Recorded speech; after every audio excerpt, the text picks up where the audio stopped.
Welcome back to the Broadman Word, and today we are just looking at a couple verses in Isaiah chapter 53, which really get us ready for Friday of Easter week. And so, with that being said, let's turn to Isaiah chapter 53. We're looking at just verses 5 and 6 today. So, let's look at those two verses here. But he was pierced for our transgressions, he was crushed for our iniquities. Upon him was the chastisement that brought us peace, and with his wounds we are healed. All we like sheep have gone astray. We have turned every one to his own way, and the Lord has laid on him the iniquity of us all. So, with these two verses, they are not just setting up what is to take place with the crucifixion on Friday, but they're also setting up this really important conversation that we need to have when it comes to what are transgressions, what are iniquities. And I think that's important to see the difference between the two, and also to see what is chastisement. I think those three words, breaking those down, makes these two verses really come to life, but also give us a better appreciation for the crucifixion. Not that we don't, but I'm just saying this helps bring out even more of an appreciation. Isaiah chapter 53 is a very prophetic chapter in the Bible, and here as followers of Jesus, we obviously see this connecting to Jesus. Whereas Jews, especially non Messianic Jews, see this as pointing to the Messiah that is to come because they do not see Jesus as the Messiah. So, with this, let's break these down. So, first off, you have this first section, but he was pierced for our transgressions. Again, us as followers of Jesus, we see the verb pierced here as referring directly to the crucifixion. But what are transgressions?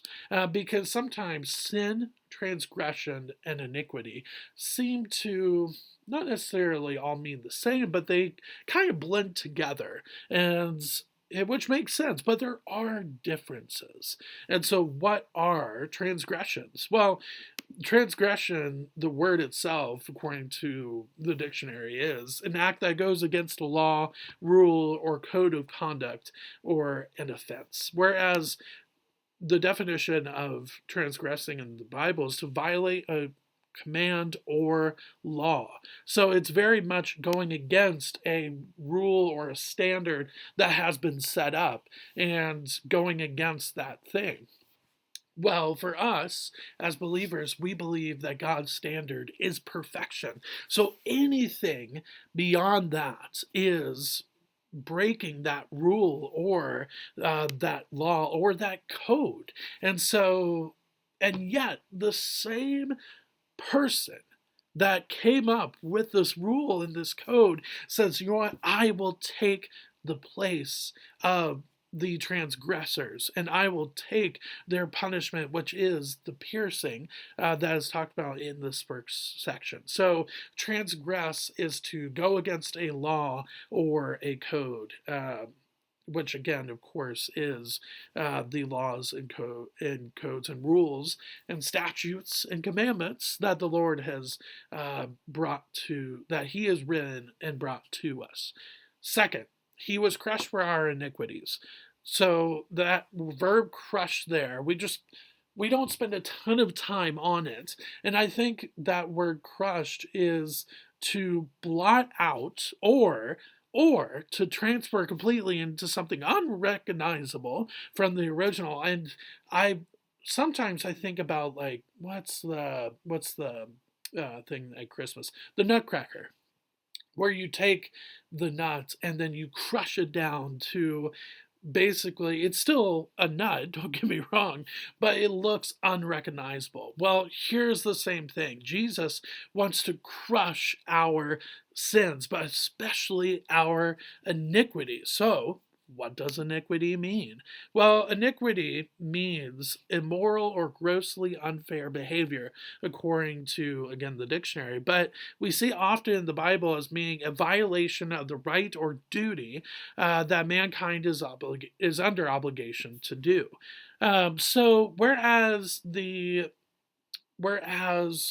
Transgression is more an offense against the statutes and commandments that the Lord has brought forth. Iniquity is about the motivation that's behind it, your heart that's behind the sins that you do. And so that's where we see iniquity. It's more about, okay, the moral behavior behind the motivation that causes you and I to sin against the Lord. So I think that there, the crushing of that is to crush the immoral behavior that brings to the forefront in our heart to sin. And so I think that's incredibly important to see. So he's taking the place for our offense against the law, but he's also Jesus. He's also set out to destroy the moral behavior in our heart that causes us to sin. So I think that's incredibly important. Then you get to this third phrase in verse 5. Upon him was the chastisement that brought us peace, and with his wounds we are healed. Chastisement, what does that word mean? It's often it can be for sure connected to discipline, which even discipline nowadays is seen as a very negative word, a negative connotation. Well, chastisement is even a step further than that.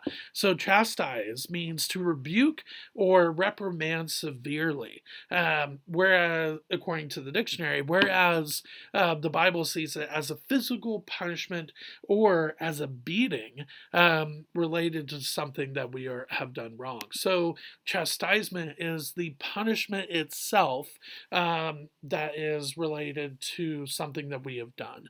And here, it's not talking about the chastisement what he went through, which it does in Isaiah chapter 53 in the other verses. But here it's talking about what it brings forward, and that is peace. And then what it does as well, what Jesus's wounds do, which are healing our soul. The immoral behavior that is set in to our heart that makes us fallen creatures, the iniquities, right? Those things are now healed by the wounds of Jesus because he took on the chastisement or the punishment for our sins. And so, and yet, and yet we see in verse 6, all we like sheep have gone astray. We have turned everyone to his own way.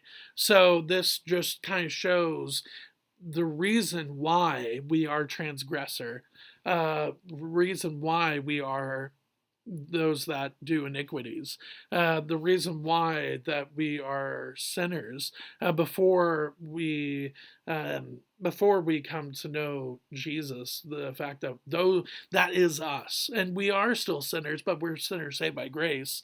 Now, once you come to know Jesus, right? So, but here I think it makes sense. All we like sheep have gone astray. We have turned everyone to his own way, which makes sense with a transgression, right? But yet it continues on, and the Lord has laid on him the iniquity of us all. And I think that statement is important because it's almost like he says, "Look, you have gone astray. You have done whatever you wanted, even though it goes against my law." I'm talking about God, right? And yet, even though it doesn't say the word yet there, it seems like, and yet the Lord has laid on him the iniquity of us all. And yet, even in the midst of us wanting to do our own thing, even in the midst of us straying from God, God says, look, I'm going to lay on Jesus the iniquity or the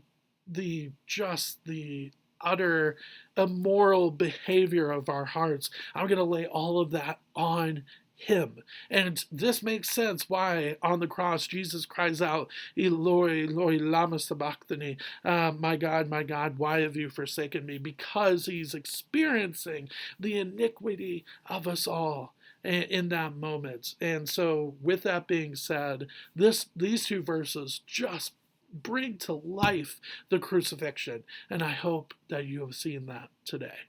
So I will see you next week for the Broadman Word. Thanks.